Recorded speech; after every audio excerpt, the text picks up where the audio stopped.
Bapak-bapak, ibu, saudara sekalian yang mengikuti tayangan saya ini, saya ucapkan terima kasih atas kepedulian Bapak, Ibu, saudara-saudara yang mengikuti tayangan saya ini.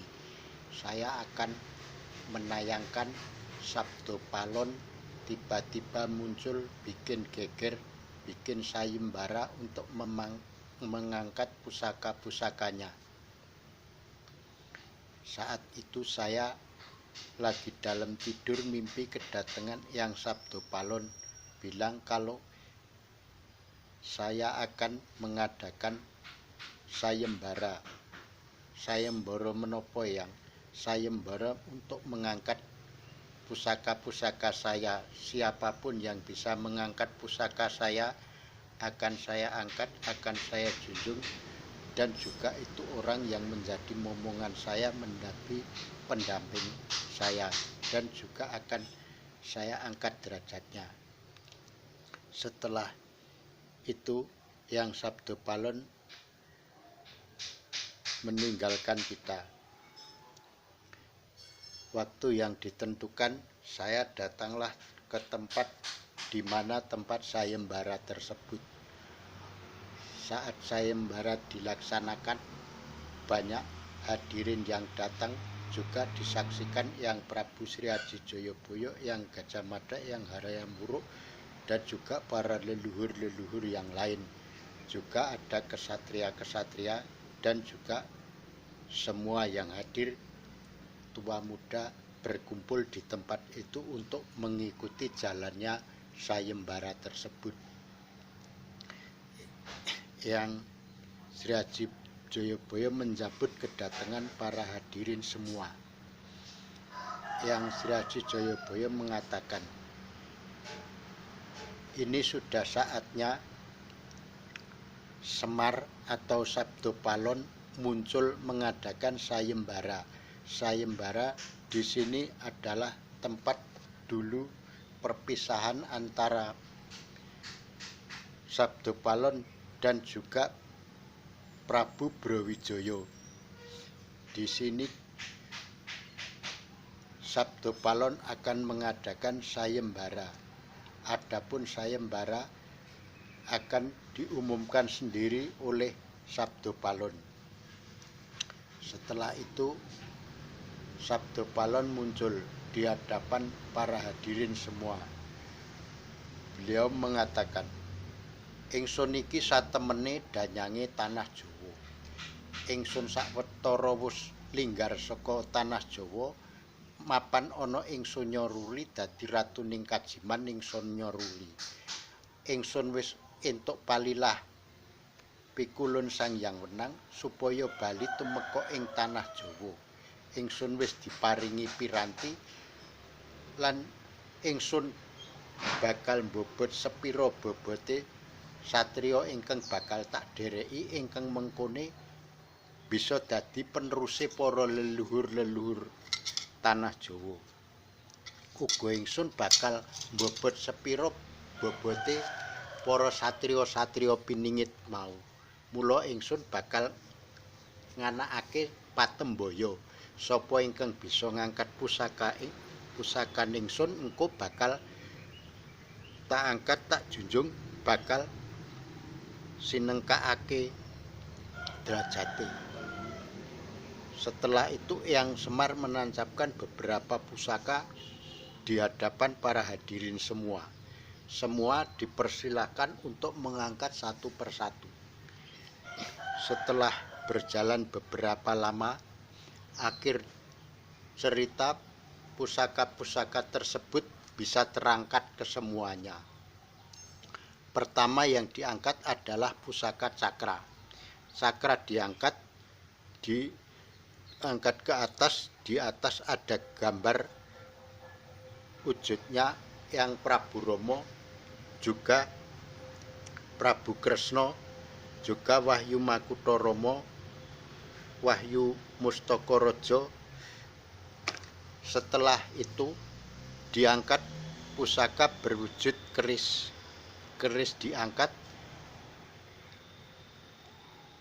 ke atas muncul bayangan yang Abiyasa dan ada muncul bayangan Wahyu Sejati, juga Wahyu Karahayon, juga Wahyu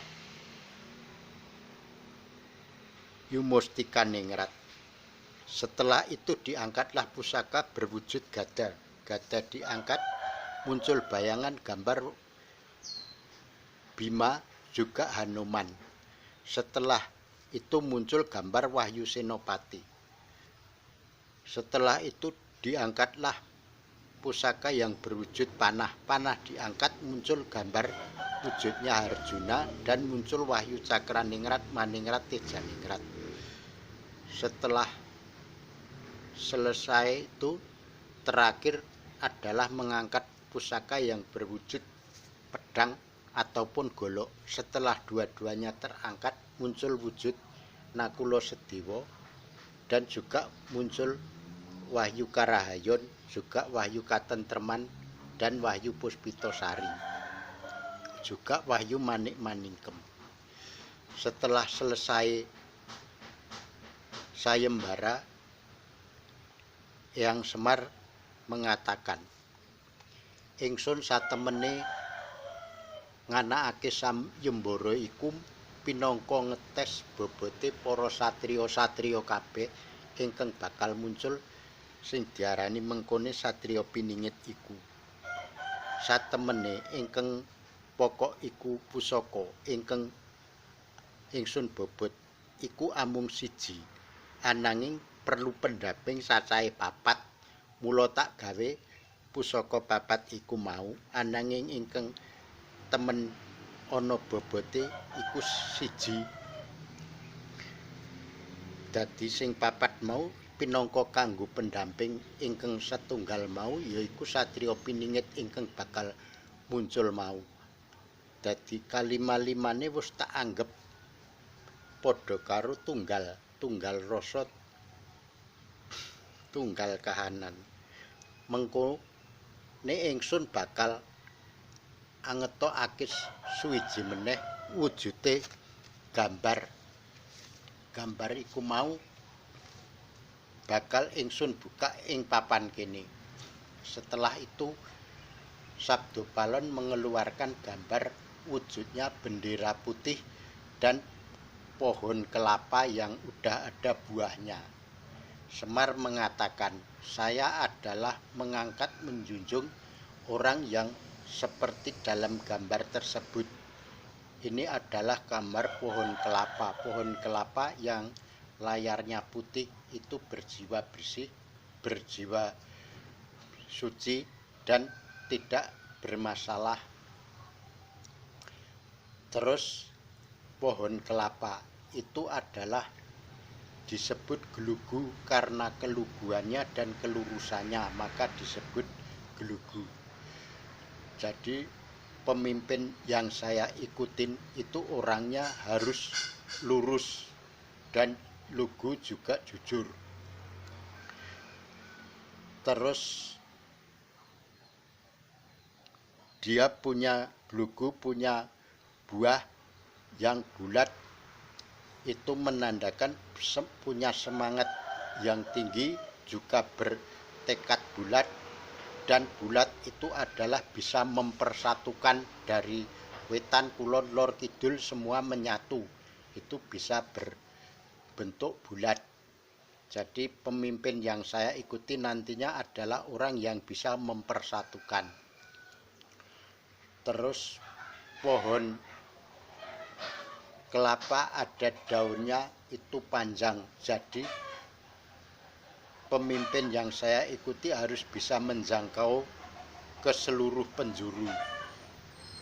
Jadi jangkauannya adalah panjang dan juga lidinya itu bisa untuk membersihkan sesuatu yang kotor. Jadi bisa untuk membersihkan hal-hal yang kurang baik. Itu makanya ada lidinya. Terus juga daunnya panjang, suatu pemimpin harus bisa menjangkau ke seluruh penjuru. Jadi jangkauannya harus panjang. Terus daunnya juga bisa sebagai untuk perlindungan. Jadi suatu pemimpin yang saya ikutin harus bisa melindungi, istilahnya blarak. Blarak itu adalah melindungi rakyat, jadi merakyat. Itulah yang saya gambarkan pohon kelapa tadi. Demikian sayembara yang saya utarakan. Saya akan mendampingi beberapa kesatria tadi yang sudah bisa mengangkat pusaka. Adapun sayembara adalah saya untuk mengetahui bobotnya para kesatria tersebut.